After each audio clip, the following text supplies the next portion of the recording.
Hey, everybody. The Lord be with you. Today, we are grateful in this series on faith and literature to welcome Betsy Fisher-Martin for her expertise and willingness to speak on the topic of faith in the media today. Betsy is the executive director of the Women in Politics Institute and executive and resident government at American University School of Public Affairs. Betsy's also a New Orleans native and a newish member of St. Charles Avenue Presbyterian Church.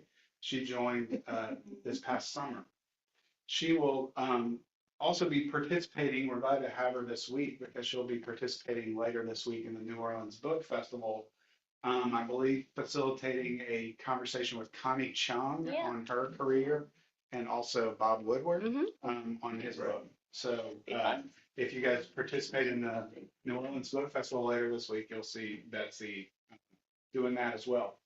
Betsy, thanks for leading our conversation here. Welcome back. Thank you. Thank you. Delighted to be here. So I grew up in Metairie and was buried to leave here. I'm a Presbyterian minister's preacher's kid.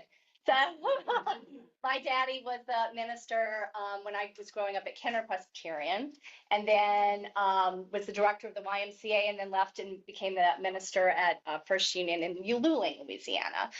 And so I had my career in Washington and spent 23 years in journalism, where I was the executive producer of Meet the Press for most of that time, or I kind of worked my way up. I started as an intern. And oversaw political coverage for the network as well, and then transitioned into academia at American University, where I now teach kind of politics and media. I do a lot of experiential learning. I take students to New Hampshire for the presidential primaries, fun stuff like that. And I'm delighted to be here to talk to you all a little bit about faith in the media, maybe dispel some myths, talk about my experience, what I've seen over the past 30 years, not to date myself, and try to help you as you guys try to decipher this kind of fragmented, polarized, negative environment that we kind of find ourselves in now. So I will go through, and I have a couple of topics that I wanted to hit on. And as we go through them, I'm happy to pause and take questions and make this more of a discussion and hear your thoughts as we go through this. But I thought we could talk about truth and how we look for truth, how we deal with misinformation, how we deal with where we get our news, what's trustworthy, how do we know what's trustworthy. Talk about sort of this era of kind of outrage and loudness that we are feel like ping pong balls going back and forth, and think about how do we listen and discern what's really going on? How do we think about if we need to tune out or tune in? And then I want to talk a little bit about accountability and the importance of journalism in terms of holding leaders accountable, and the importance, I think, of local news in doing that. So we'll go through those topics. In terms of seeking truth here, it's hard, and I deal with this with students all the time, as you can imagine. They are getting their news from their phones, and they don't know who to trust. They don't understand the composition of a newspaper in terms of an editorial and a news story. They don't understand. If they see television on their phones, they don't understand, MSNBC, it's more partisan this way, or Fox. They don't have any sense of who to trust. And it's hard for everybody as we go through and try to think about misinformation. We can sometimes also get stuck in our own news bubbles. It's very easy these days, I think, to only follow people that you agree with, and on one side or the other.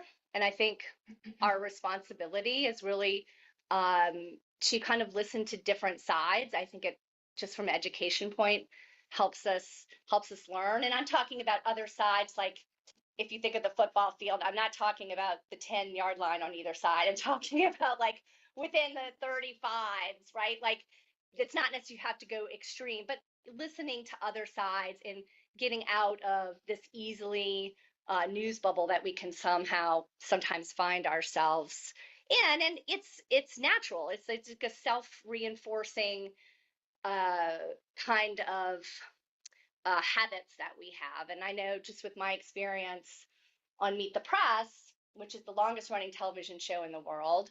And when I was there, I was Tim Russert's producer and came through politics with him. And, our sort of guiding star was objectivity that whole time and really being nonpartisan and sort of equal opportunity, tough questions on both sides of the aisle. And even though Tim himself, um, who passed away in 2008, but he had spent the early part of his career actually in Democratic politics, but went so far out of his way to really give equal opportunity, tough questions on both sides. It was like tough but fair. It was learn as much as you can about the guest and then take the other side. And never went on about his political views. In fact, if you didn't know that he had worked in Democratic politics, you wouldn't even know he was a Democrat because he never espoused his political opinion at all on the air or honestly even behind the scenes. And really the only motivating bias, if you will, was really to kind of elicit truth and hold people accountable. And I think in this environment, it's harder and harder to kind of find those sort of shows. Yes, Meet the Press still does exist. They do a good job of it, but um, the I think the sort of inclination to have an impact or to be relevant isn't as much as it used to be back in the day. When I was with the show, we would have 7-8 million people watching Meet the Press every week. Things that we did on the show seemed to matter and seemed to be able to kind of move an issue. And it's because the big guests that we would have on the show. If you were, for example, a member in the Senate and you had something really important to say, you wouldn't say it on a Wednesday. You would wait and say it on a Sunday on a show like Meet the Press. These days, there's so many different outlets that you see people going on cable, and also they can shop and find like a friendly outlet. Why, if you were an elected member of Congress, would you go on and take really tough questions from someone when you could go on a cable show that is in your political bent, right, and get some easy questions? So that's changed and evolved a lot with cable and with so many different options online, social media, Twitter, Facebook, you name it. And that change, happened, I think, in that 2008, 2009 era. I felt like things changed a lot. And so how do we think about these days, where we can find out reliable information? One website that I find useful, and I point my students to this, is a website called Ad Fontes Media. It's kind of a weird name, ADFONTES, but they have on their website for free kind of a media bias chart. And you can go in and plug in any sort of news publication that you're interested, and it will show you where on their chart it lies. And the way they have it skewed is they have it rated by bias across the top here. So you can see, most extreme right, most extreme left. But then they also do a rating on reliability. So what news organizations are trustworthy, are reporting facts, are not reporting lies. And so this is kind of the sweet spot up here, right? And you'll see things like NBC, the Wall Street Journal, those kind of publications. And as you kind of skew over, here's the New York Post, you've got Fox and Friends over here, you've got something called Nutra-Truth and Natural News. I don't even know what these are. So you can just see the variety, but I think this is a good resource if you come across a piece of news and you're like never heard of this publication. You can put this in It's called Adfontes Media, Adfontes. And they have this media bias chart. Yes. Is it constantly adjusting based on information? Yes. Yes. It could be a little bit different, and they kind of do a random sample. This isn't every news, this isn't every publication. You can go on the website, you can look at just television, you can look at just websites, you can look at podcasts, you can type in one particular news organization and it will plot on the map for you where it falls. Yes, sir. I'm 79. Yes. I watch the media all I'm sure, yeah. And in my opinion, what has happened, you said you need to elicit truth Yes. and hold account. I think what's happened is the mainstream media, what I call them, some people call them the legacy, Mm-hmm. has drifted, has been kind of a lapdog media for the Democratic Party. And over the years, they've drifted further and further left. And when Joe got his steal election, they fell off the cliff of, and I think a major reason that the Democrats are so bad right now, I mean, I call them rotten, major reason is they weren't accountable. Mm-hmm. And the lapdog media. You got a question? Praised them and wouldn't take them to task. So what's your question? I hear your point. I'm not saying I agree with it, but I hear it. So do you have a question? What is your reaction? My reaction well, I'm not sure we want to get into a debate about the merits of various news organizations, but in my opinion, I think that legacy media does a pretty good job of holding politicians accountable. If you look at the New York Times, if you look at the Washington Post, if you look at NBC Nightly News, they're out there holding politicians accountable. You're entitled to your own opinion, obviously. So I think this is a really good objective source if you are coming across something. But I also wanted to talk a little bit about where people are getting their news in terms of social media, because I think that's where we see a lot of disinformation coming out. And you can see, people are getting their news from what we call news influencers. If you're scrolling through Instagram, TikTok, pick your poison there, you can see people reporting on news. And the thing that I find that's most dangerous about it is that the people who are news influencers are not actually journalists at all. In fact, most of them don't have any news credentials. And so anybody that has a phone or a laptop these days can sort of pass themselves off as a journalist. And so I think it's incumbent upon us to really kind of decipher, who is this person I'm hearing the news from? Where is it from? And so this has migrated, I think, over the last 10 years from what used to be your crazy aunt or uncle sending you weird emails and you'd be like, where did they get this from? To now it's just perpetuating our feeds on our social media. And young people today especially, I think, are very vulnerable to this. So I think it's our obligation to, no matter what political stripe you're in, to do your own due diligence. And what you may find to be partisan may not be what maybe you find to be partisan, but that's just part of people's own political biases that everybody has, and there's nothing wrong with that. Okay, does anyone else have a question on any of this about truth and where to get some help with some of that? So My wife insists on getting the paper. Yeah, old school. Yeah. But do you read the content on your phone? Is that what you're saying? I read the paper just for something to do over a cup of coffee, and I'm almost every article I go, oh my God. What is I read this? this 48 hours ago. Yeah. You mean the print newspaper? This is, Yeah. it's not news. Yeah, it can be. And my husband is an old soul. He's also a political reporter. He likes the print newspaper because that's just his ritual, right? And he gets up every morning, he goes and buys it, he gets his copy, and that's his thing. I like to read stuff on my phone. So I'm up at 4 a.m. looking at the New York Times website or whatever on my phone, and it's fresher. And there are sometimes to be like, did you see this in the Wall Street Journal? Yeah, I saw that 3 days ago on the app.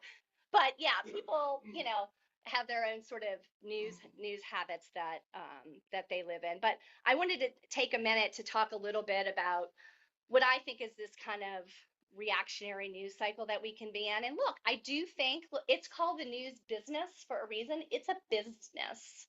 And there's no doubt that news organizations, right, they have headlines. They want you to click, they want you to read. That's why they put, a catchy top as a lead in their paper.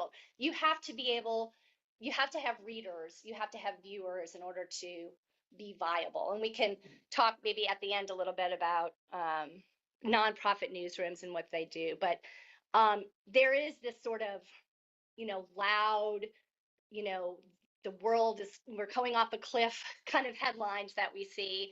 And how do we try to think and step back and just listen carefully without absorbing too much of that outrage that exists, I think, in the news cycle? And I just wanted to point you to an interesting podcast between two people. Tim Alberta is a colleague in journalism who's had a long career. He was with Politico, he's with The Atlantic. He's written a couple of books. He's also a preacher's kid, and he wrote this book, The Kingdom, the Power, and the Glory, all about evangelicals kind of in this age of extremism, which was did very well. And then Russell Moore, who you may have heard of, used to be of the Southern Baptist Convention, who now runs Christianity Today and has written many, many books. This is just his most recent. Anyway, they did a podcast together and they had an exchange I wanted to play for you because I just think it was interesting to me about how they both and other people are trying to deal with this sort of overflow, this drama that is going back and forth that makes us just want to turn it off, right? I feel like we've all felt like that. So these are the two books, Tim Alberta's book and Russell Moore's book. And this is just a little excerpt I edited from their podcast. One of the things that I hear a lot from Christians, whether they're reluctant Trump voters or Trump opponents or somewhere in between, what a lot of them are saying is something similar to what you mentioned earlier. There's a kind of bracing for the drama. That's what keeps coming up is I just can't stand the thought of all of the drama. It's a constant news cycle of some controversy or atrocity or the other coming out into the world. And a lot of people are saying, I'm just my adrenaline system, my adrenal system just can't handle all that anymore. And I'm wanting to just turn it off. How are you seeing people who don't really want to be enlivened all the time, regardless of what they think of this, trying to get ready for that and to deal with it? Are you seeing a lot of people who are just sort of saying, I'm just going to withdraw from it all and not going to even look at it? Or what? I think a lot of people are eager to sort of turn off whatever mechanism it is, whether that's unplugging entirely from the media, from social media, from your news feeds, cable or podcasts or wherever you get it, and just deciding that you're going to turn to other things, or whether it's staying engaged with all of that information, but making a concerted effort and sort of disciplining yourself on a daily basis to just not care as much or to not get emotional about it. Look, if I'm being totally honest, I think that description I just gave is sort of where I'm at this point, because and this is reflective of the conversations I've had with a lot of folks who are in a similar space where you feel at a certain point like you can only offer up so much, you only have so much righteous indignation to offer before that well runs dry. Mhm. And, you know, and I guess in a way, I become, in saying that, somewhat in league with and sympathetic to some of those arguments of resignation that I was describing earlier, where you will hear people say, yeah, Trump is a bad guy. He's a menace, right?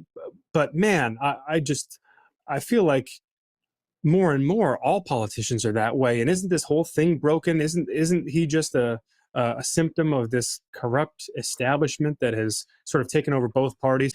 It certainly feels as though after a decade of this, with children to raise and communities to build back up, and a sense of this being the new normal, a lot of us now, I think, are having conversations with friends, with family, with our spouses, with our small groups, trying to understand, okay, if in fact this is the new normal, do we need to reprogram ourselves to a certain extent in a way that makes this feel more sustainable? Because the ways in which we were reacting to and engaging with so much of the news over the past 8, 9, 10 years does not feel sustainable.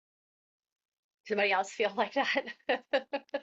Yeah. No, I definitely feel like that. That's one. Yeah. Yes, sir, in the back.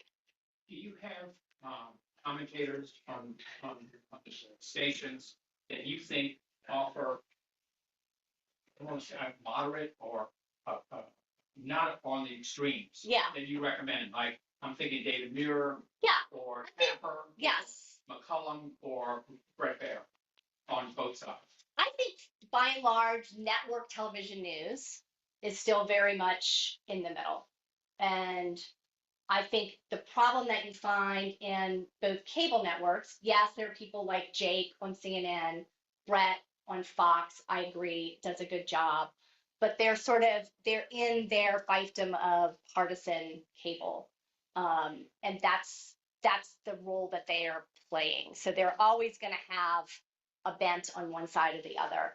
I think on the networks, David Muir, I think Margaret Brennan at CBS, I think Kristen Welker, who moderates Meet the Press now. I think Nora O'Donnell, who unfortunately just left CBS. I think they're in the vein of what I think are credible broadcasters whose really only bias is to kind of get the truth and do, substantive reporting. Like I said, I think Jake is very good. I think Brett is very good too. But when you're watching them, I think you always have to say, okay, what's their angle here from a partisan perspective? Because I'm not sure that they're always down the middle. And it's hard. I mean, they kind of run the spectrum. And it's like you have people on cable now that are doing television shows that are not journalists. I mean, I love Simone Sanders. She's actually a friend of mine. She has a show on MSNBC. She's not a journalist, right? She's a partisan Democratic operative, but she has a news show because that's the direction that MSNBC has wanted to go. Jen Psaki, former press secretary for Obama, has an actual news show on MSNBC. And so, I think you have to question the kind of things that they have on because it's coming through a filter of a political bias that definitely exists with them. Yes, sir. Do you see any hope for America? I guess it seems that the news sources are becoming so divided, Yes. and so one-sided that it doesn't look like America can ever really be united as a country because it's like the extremes have such a wide audience. I think Fox has like 60%. Yeah, and MSNBC has that. and people are pulled apart on One of the things that What can be done I'm not sure what can be done. Sure. But I think it's upon us now as kind of in our media diet and as media consumers, I think, to be discernful on what you're watching. I think the overall problem, I'm not sure how you solve it. I did want to talk about local news as well, because I think you're seeing at a very local level local newspapers closing. That makes people are in news deserts in their local communities. Their local officials aren't being held accountable. And what you have, I see you, I'll get to you in a second. Don't hurt your arm. I got you. But what you're seeing is these, when you have local news deserts, what do people look at? National news. And then you've got all the polarization that exists on national news pulls people farther and farther together because they aren't able to engage with their local officials, with their local communities. I think this is a real problem. I think people are trying to solve it. I think the Times-Picayune here has done a great job kind of bouncing back. They are also integrate in sort of a nonprofit component in the newsroom now, where they have funded particular reporters, for example, by foundations to cover issues like education. These are not sexy clickbait topics, but they're important topics. It's the getting your broccoli with your ice cream. And so is this the future of how news organizations can survive in sort of this post-internet loss of advertising, loss of classified ads world that we live in? Right here in New Orleans, I don't know if any of you have heard of Mississippi Today, the nonprofit news outlet in Mississippi, which was put up and funded to kind of hold local leaders accountable. It's won several Pulitzers now. The organization, the nonprofit organization that oversees that is called Deep South Today. It's actually based here in New Orleans. There's a component of it doing work here in New Orleans called Veritas, that's like doing work with HBCUs and trying to do underserved community news. But it's the same model of nonprofit foundation funding to pay reporters and be able to have news that doesn't rely on the number of clicks and the number of subscribers. So I think that's a model worth thinking about. But I also think, if you look, when you talked about partisanship, this is the latest in NBC News poll that just came out. Look at the divide with gender and education. When you think about news and people reading and educating themselves, white college women's opinion of President Trump right now, -38. White men, no college degree, +41. That's stunning to me. The educational and gender divide. You see the gender gap between white women with college degrees and white men with a college degree, 38 and 1, but you see it even more with white men, no college education.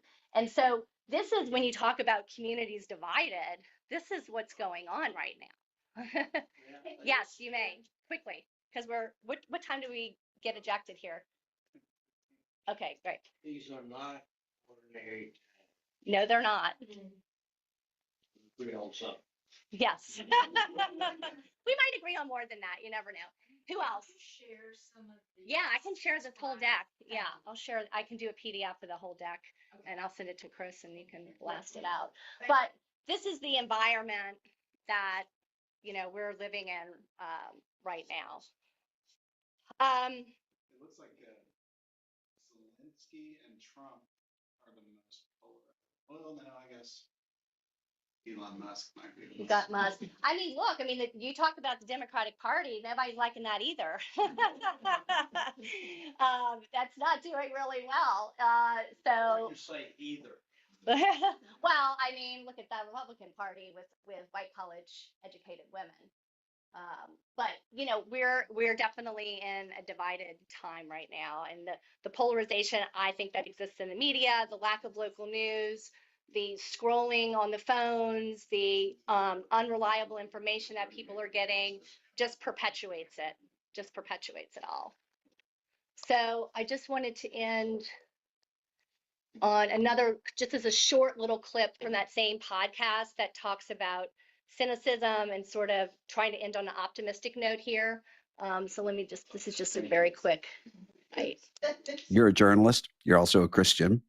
You have to see a lot of really seamy stuff in a way that kind of crosses all of the partisan and ideological sorts of boundaries. You have to deal with bad news. You have to deal with often bad people. How do you keep from becoming cynical? Oh, I'm not always successful. I'll say that up front, and I really try. I've got some disciplines, starting with just being in the Word and leaning on people in my life, pastor, small group friends, my wife, others who are really a source of encouragement and who can help keep things in perspective and achieve something of an equilibrium. But it's hard. I'm feeling some optimism that maybe there's going to be a moment to break through all of this, and that um, and that the chaos and the confusion and the political turmoil that feels never ending will actually present this, for all the challenges it presents, it might also present this window of opportunity to bring people back into community and into conversation in a way that we wouldn't have predicted. I don't know. I guess that's the optimism that I'm trying to cling to as I think about what these next few years may have in store. So I'll end on that positive note. Do we have time for one or two questions, Chris? Sure. Okay. Anybody? Yes, sir. Question. Yeah. When you read the news, what is you have apps for the Wall Street Journal, New York Times, Washington Post. What order do you read them in? Is there a fixed order you read them? I mean, I have one. So I just Well, I think the Times has done a smart job with games, so okay. I'm having trouble with spelling bees. Right, yeah. It's like connections can sometimes get you stumped and eat up 25 minutes that Yeah. you had. Sure. But look, and thinking of like the New York Times, for example, has figured out how to stay in business.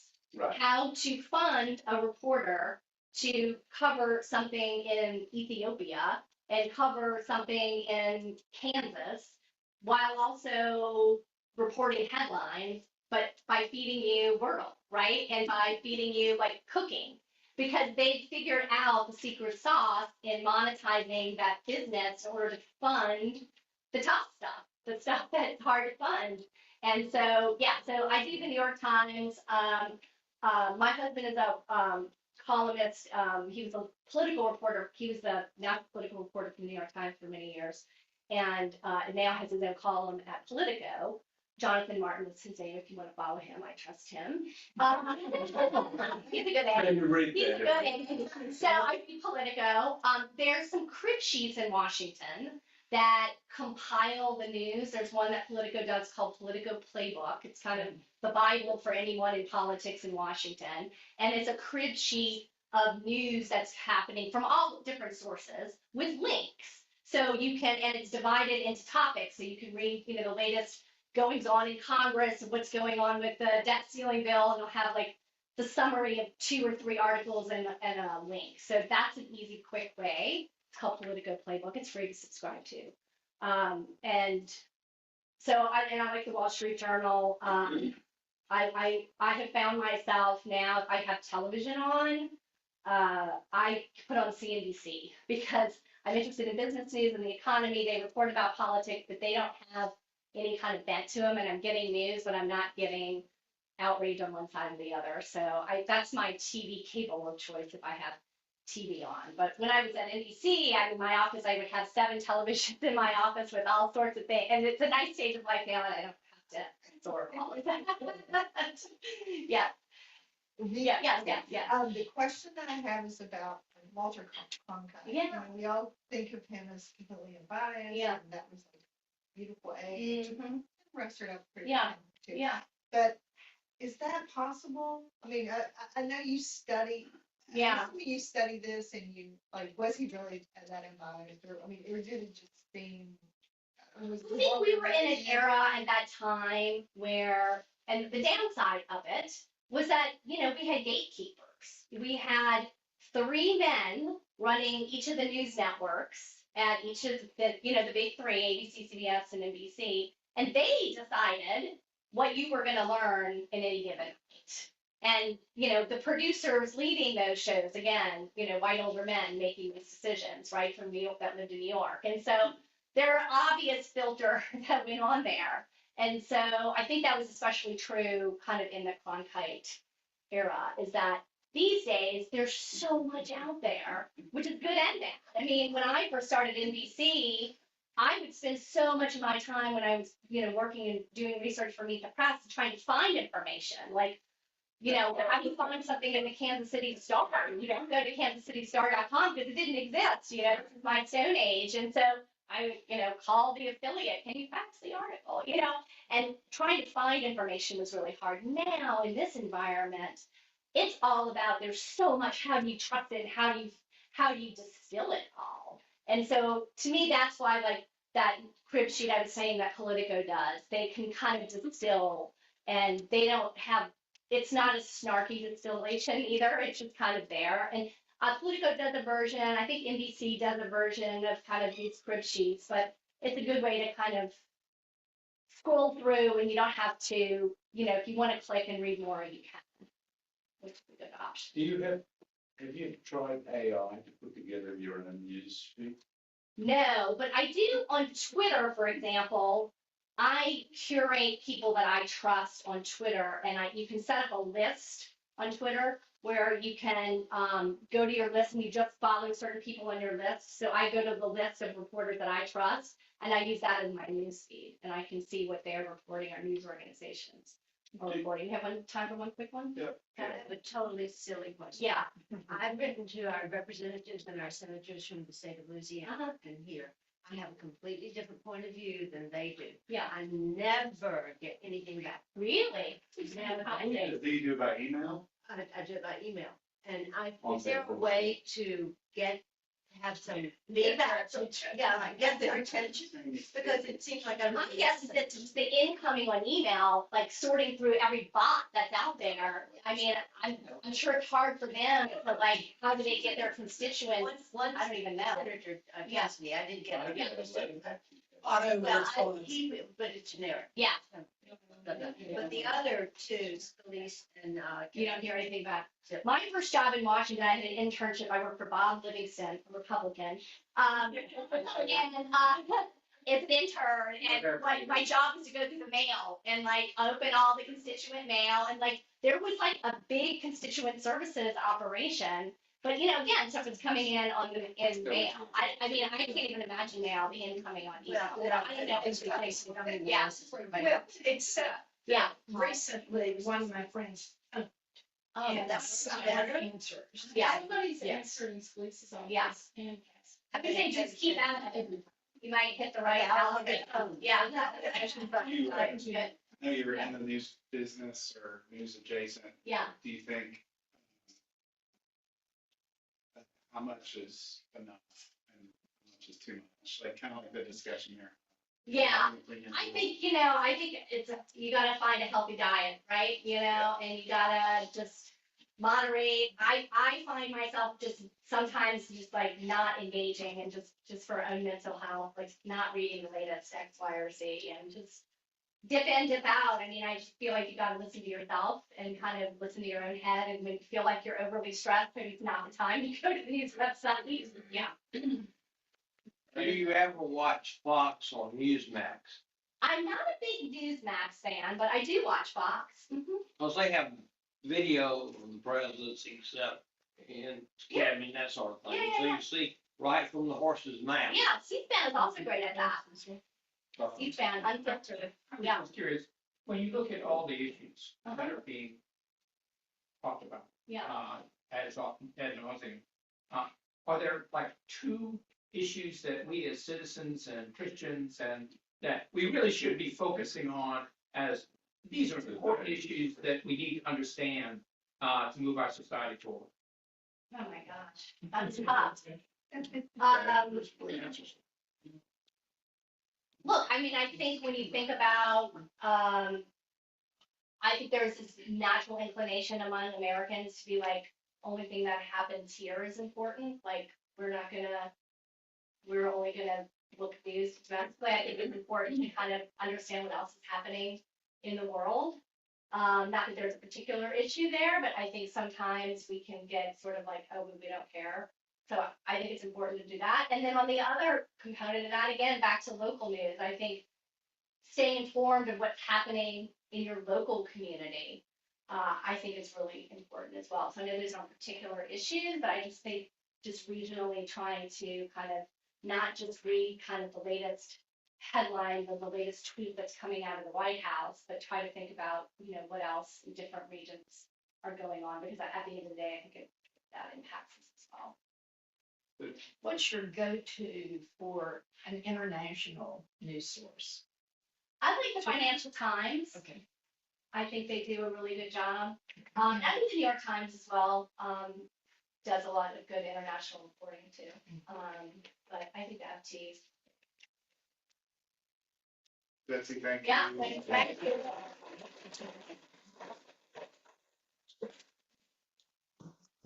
Awesome. Remember, if you're going to worship, it's in the fellowship hall. Oh, Fellowship Hall. I got to tell my husband that. Did you pull up that slide real quick that Which had one? the two books? Oh, yeah. A journalist. This is the only way I can do anything anymore. I hear you. Thank you. Yeah, of course. Nice to meet you. Yeah, good to meet you. Yeah, thank you for your question. Sorry. You're teaching at American, are you living here? I go back and forth. I'm on American Airlines all the time. I work in DC and live here, I like to think of. I like it here a lot more. I have a son. Yeah, and my daughters have gone and, out of college now, so it's flexibility. Well, I look forward to sharing with my lady your Yes, your slides. absolutely. I'll send them. Yeah, take care. I start my day with the BBC, There you go. their website. It just puts in I perspective like the for me. BBC too. I just said that. Yeah. And I gave up my Wall Street Journal. I just found I wasn't reading it. Why do It's you getting like better. it? You think it's getting better? I just found I wasn't There's a reading new it. editor. I was paying too much and I Yeah, wasn't there's a reading new it. editor now, and it's definitely getting a little bit more Rational. relevant, not as snarky. So And the FT I used to read a lot, but I just got out of the habit. yeah. The I like BBC is the good FT. too.